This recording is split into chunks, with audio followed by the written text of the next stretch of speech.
आज की चर्चा की शुरुआत एक बड़े लुभावने सपने से करते हैं। शेयर बाजार से हर दिन 5,000 रुपए कमाना। हम्म। सुनने में कितना अच्छा लगता है ना। और जब हम राकेश झुनझुनवाला या विजय केडिया जैसे दिग्गजों की कहानियां सुनते हैं तो लगता है कि ये मुमकिन है। बिल्कुल। हमारे पास जो स्रोत है वो भी इसी सवाल के इर्द गिर्द घूमते हैं। लेकिन सवाल ये है, क्या ये सच में एक स्किल है या बस एक जुआ?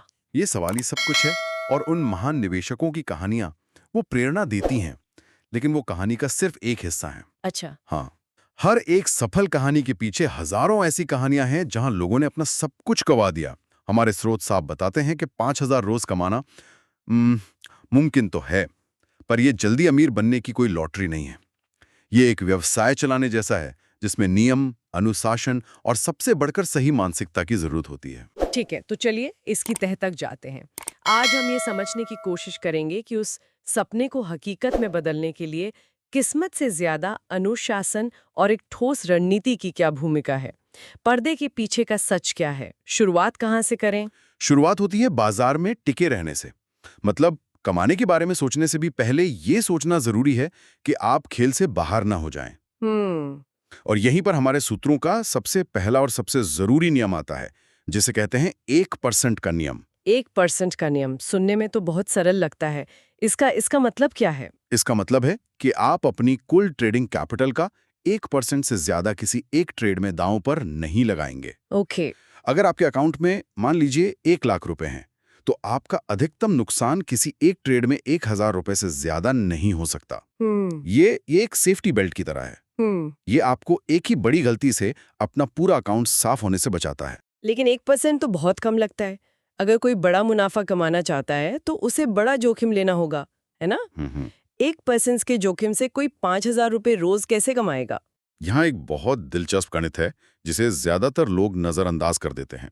इसे ड्रॉ डाउन का गणित कहते हैं। Draw down. हाँ, मान लीजिए आपने 50% कैपिटल खो दी, यानी 1,00,000 रुपए से आपका अकाउंट 50,000 पर आ गया। ठीक है। अब आपको वापस 1,00,000 पर आने के लिए कितना मुनाफा चाहिए? 50% गंवाया तो 50% कमाना होगा? नहीं, आपको 100% मुनाफा कमाना होगा। 100%? हाँ, 50,000 को वापस 1,00,000 बनाने के लिए उसे दोगुना करना पड़ेगा। लेकिन अगर आपने 1% नियम का पालन किया और सिर्फ 10% कैपिटल खोई, मतलब 1,00,000 से 90,000 पर आए, तो आपको वापस आने के लिए सिर्फ 11.1% का मुनाफा चाहिए। वाह, ये तो सोचने का तरीका ही बदल देता है। बिल्कुल। ये दिखाता है कि बड़े नुकसान से बचना कितना जरूरी है। खेल जीतने से ज्यादा जरूरी है खेल में बने रहना। तो इस 1% नियम को असल में कैसे इस्तेमाल करते हैं? चलिए एक उदाहरण लेते हैं। मान लीजिए किसी के पास ट्रेडिंग के लिए 20,000 रुपए हैं। ठीक है। तो 20,000 रुपए का 1% हुआ 200 रुपए। 200 रुपए। इसका मतलब है कि ये ट्रेडर किसी भी एक सौदे में 200 रुपए से ज्यादा का नुकसान उठाने को तैयार नहीं है।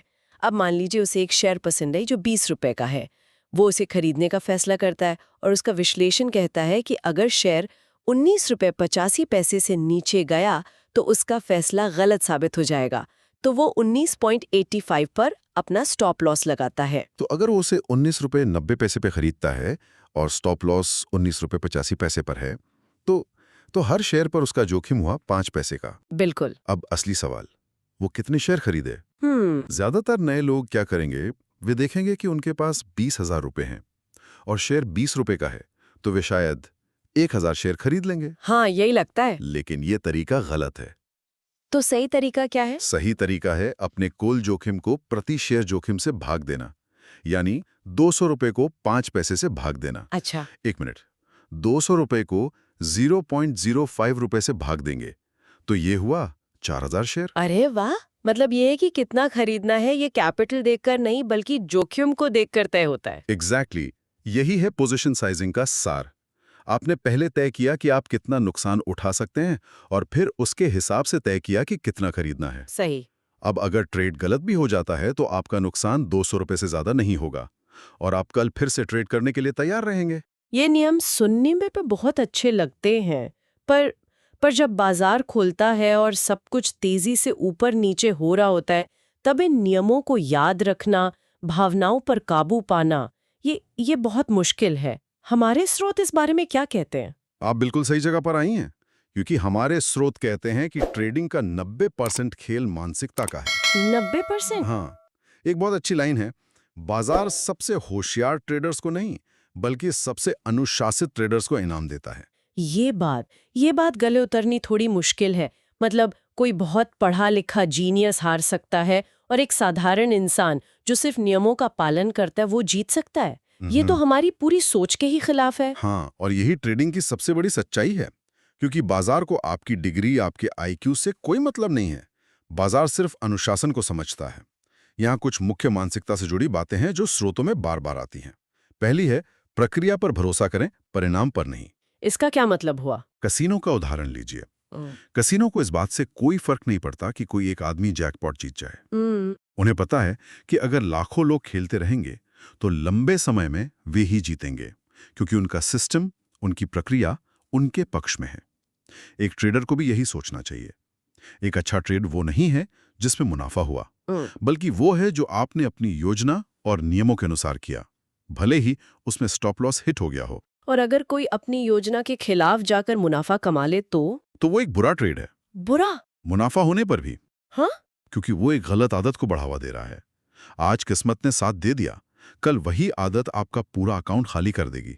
दूसरी मानसिकता है, एक स्नाइपर बने, मशीन गनर नहीं। वाह, ये एक जबरदस्त एनालॉजी है।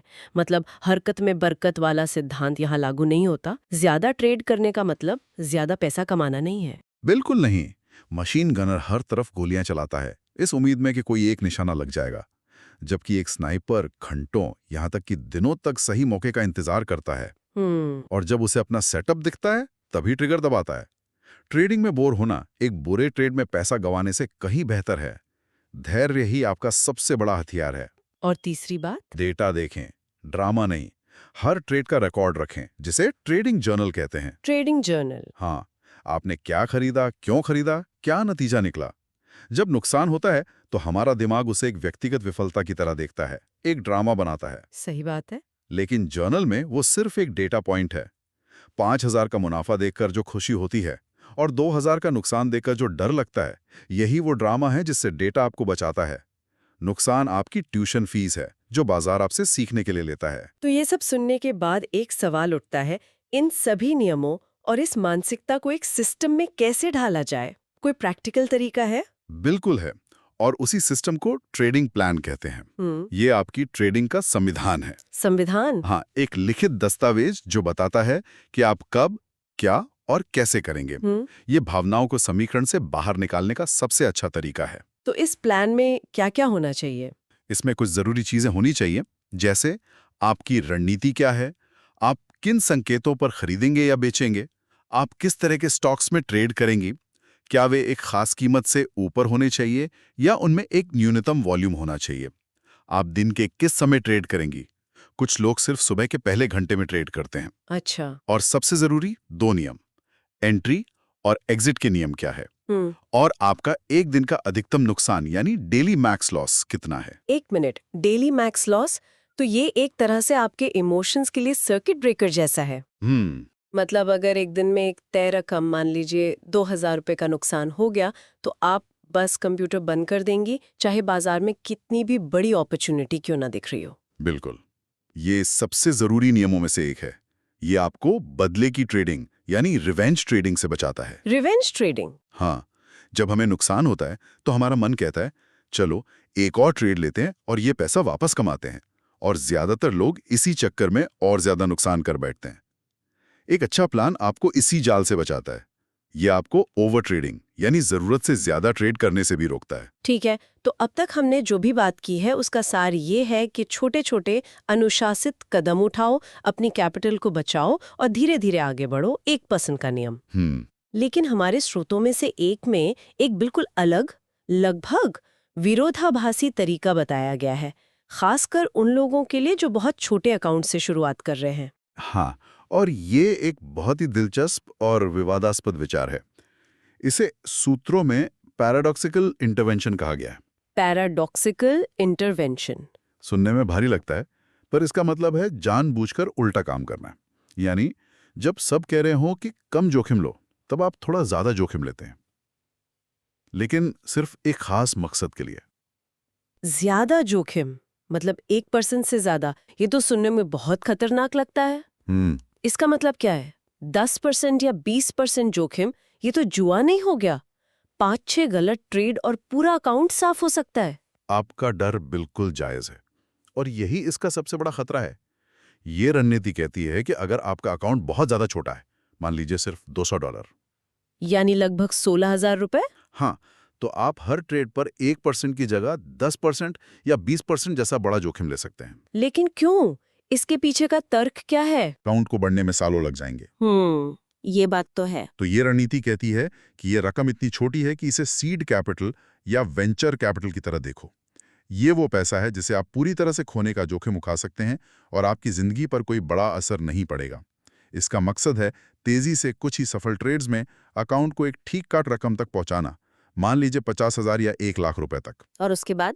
और उसके बाद आप तुरंत पारंपरिक 1% वाले जोखिम प्रबंधन पर वापस लौट आते हैं। अच्छा। ये एक हाई स्पीड दांव है जिसका मकसद सिर्फ अकाउंट को उस लेवल तक पहुंचाना है जहां से प्रोफेशनल तरीके से ट्रेडिंग की जा सके। लेकिन इसमें बहुत बड़ी शर्तें हैं। क्या शर्तें हैं? ये किसके लिए है और किसके लिए नहीं? पहली और सबसे बड़ी शर्त, आपके पास एक पहले से जांची परखी रणनीति होनी चाहिए जिसका विन रेट आपको पता हो। ये अंदाजे पर नहीं किया जा सकता। ओके। दूसरे, आपको मानसिक रूप से लगातार होने वाले नुकसान के लिए तैयार रहना होगा। जैसा आपने कहा, 5-6 गलत ट्रेड में आपका अकाउंट खाली हो सकता है। तो ये उस व्यक्ति के लिए है जो इस पैसे को सचमुच डूबा हुआ मानकर चल रहा है। ये एक सोची समझी छोटी अवधि की बाजी है, ना कि लंबी अवधि की रणनीति। ये सबके लिए बिल्कुल नहीं है। तो इसका कुल मतलब क्या है? आज की हमारी चर्चा एक दिलचस्प सफर रही है। हमने एक तरफ बेहद अनुशासित 1% के नियम की बात की जो सर्वाइवल पर जोर देता है, और दूसरी तरफ एक बहुत ही आक्रामक हाई रिस्क रणनीति की भी जो छोटे अकाउंट को तेजी से बढ़ाने का एक तरीका बताती है। सार यह है कि सफल ट्रेडिंग कोई जादुई फॉर्मूला खोजने के बारे में नहीं है। ये एक व्यवसाय बनाने जैसा है जिसमें आपकी परिस्थिति के हिसाब से अलग-अलग रणनीतियां हो सकती हैं। सही। लेकिन हर रणनीति की नींव में एक ही चीज है: अनुशासन, जोखिम प्रबंधन और लगातार आत्मविश्लेषण। राकेश झुनझुनवाला जैसे लोगों की कहानियों में भी यही दिखता है। उनमें जोखिम लेने की हिम्मत थी, लेकिन वो हमेशा एक सोची समझी हिम्मत थी। उनमें लगन, जिज्ञासा और अपने नियमों पर टिके रहने का अनुशासन था। तो अंत में एक विचार जिसके साथ हम अपने श्रोताओं को छोड़ सकते हैं। हमारे स्रोतों में बार बार लालच, डर और फोमो मतलब मौका चूकने का डर जैसी भावनाओं का जिक्र है। एक कथन ये भी है कि ट्रेडिंग चरित्र का निर्माण करती है। दिलचस्प। तो इस विचार के साथ आपको छोड़ते हैं। कहा जाता है कि ट्रेडिंग एक आईने की तरह है जो आपका व्यक्तित्व दिखाता है। ये आपके सब्र, आपके डर, आपके लालच को उजागर कर देता है। भावनात्मक प्रतिक्रियाओं पर काबू पाना भी है। जरा सोचिए, जब आप स्क्रीन पर अपने पैसों को घटते हुए देखते हैं तो आपकी पहली प्रतिक्रिया क्या होती है? डर, गुस्सा या जिज्ञासा? उस एक प्रतिक्रिया का जवाब शायद आपको किसी भी स्टॉक टिप से ज्यादा आपके ट्रेडिंग सफर के बारे में बता